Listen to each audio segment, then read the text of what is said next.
Chapter 12. The Family Group Information Sheet.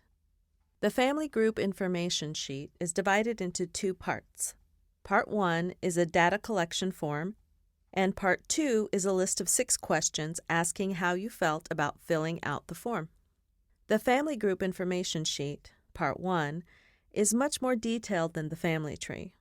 In the family tree, you constructed a generalized overview of your family, which is extremely important for you to have. The Family Group Information Sheet, however, serves a different function. It is a detailed outline of the various subfamilies that make up your family. The information that is compiled on the Family Group Information Sheet is important because it helps to establish the details of your history.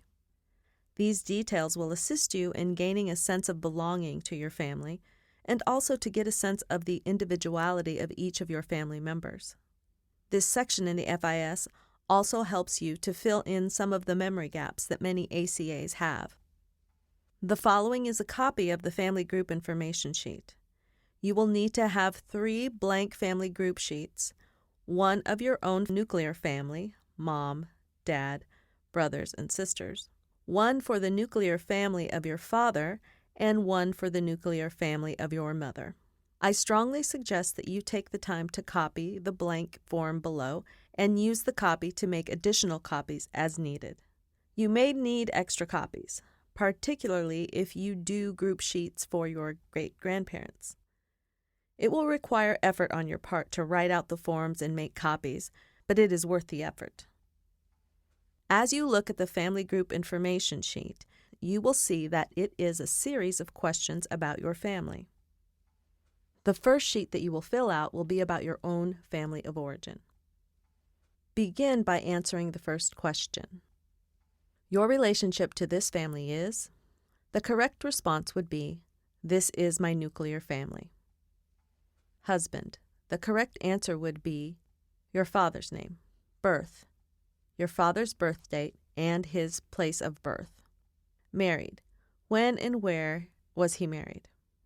Now here they present you with the Family Group Information Sheet. I have no way of describing it to you, unfortunately, but it is on page 101 of this book that I am reading to you, which is called The Adult Children of Alcoholic Syndrome, a Step-by-Step Guide to Discovery and Recovery by Wayne KRITSBERG. So if you can find a copy of that book or go to the library, you will find the Family Group Information Sheet, Part 1, on page 101. So, given that, I will pass that sheet and go into the next information, which will discuss what is in the Family Group Information Sheet. I am sorry that you don't have that to look at right now. When you complete this for your father, continue and fill out the same information for your mother, i.e., wife, put your mother's name. When you reach the section for other information, put any other information that you feel is relevant to your father and mother's relationship. Be brief. An example of other information could be, Mom and Dad were married during the Depression and did not have very much money, and Dad could not find a job. Something like that. In the next section, fill in order of birth, the children that were born to this couple, your mother and father. B equals born. Fill in the month, day, and year of birth. Then fill in the place of birth. D equals death. Fill in the month, day, and year of death, and the cause of death. Since this is your nuclear family, your name will be among the list of children. If you were the 3rd child born, you would be number 3 on the list. You will be filling out your family group information sheets on each of the major family groups in your family tree. The next family group you will work with will be your father's family, or your paternal grandparents. Begin by answering the first question.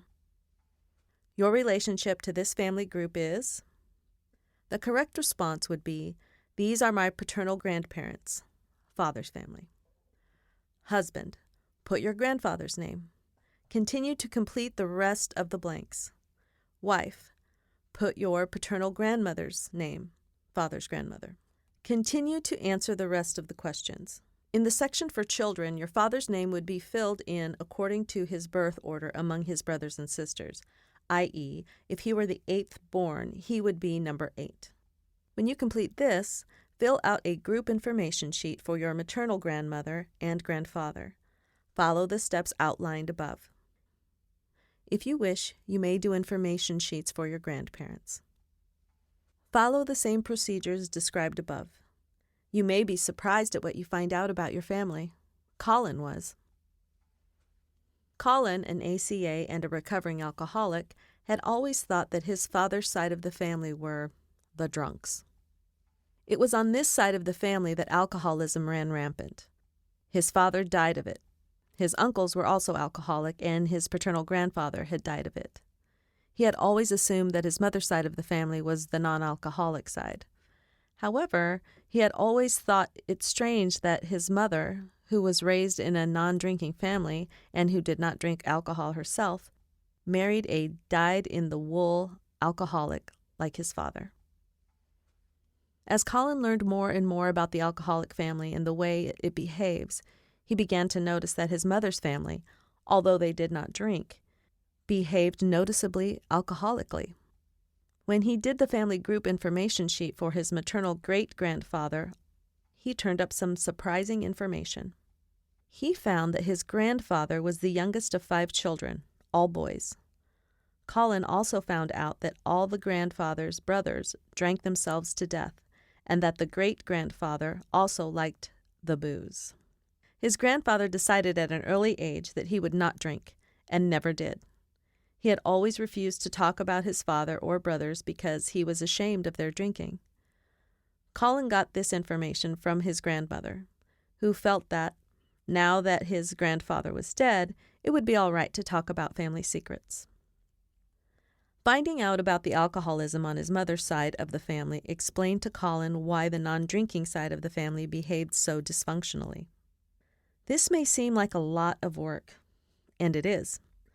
But doing the family group information sheets will pay off in your having a much more in-depth understanding of your family and of the relationship that your family members have to one another and where they fit into your personal history. Do not be discouraged if there is a lot of information that you do not know. You can find out a great deal about your relationship to your family by what you do not know. Also, some of this information will come back to you after a time. I also encourage you to talk to relatives about your family and to do some research into your family history. When you have filled in as much as you can of each group information sheet, answer the following questions on blank paper and insert it into the end of this section. This will complete Part 2 of the family group information sheet. Question 1. What did I learn from this? Question 2. What did I relearn from this? Question 3. Was I surprised about anything? Question 4. How did I feel about filling out this sheet? Question 5. What meaning did this have for me? Question 6. Other comments and reflections. The family group information sheets are an integral part of the family integration system. It is necessary for us to dig into our past for the facts about our family history. With this information, we can begin to understand what the alcoholic family system means to us and how it affects us today. With this awareness, we can move forward to our individual growth process and begin to let go of the chains of unconscious behavior that bind us to the past.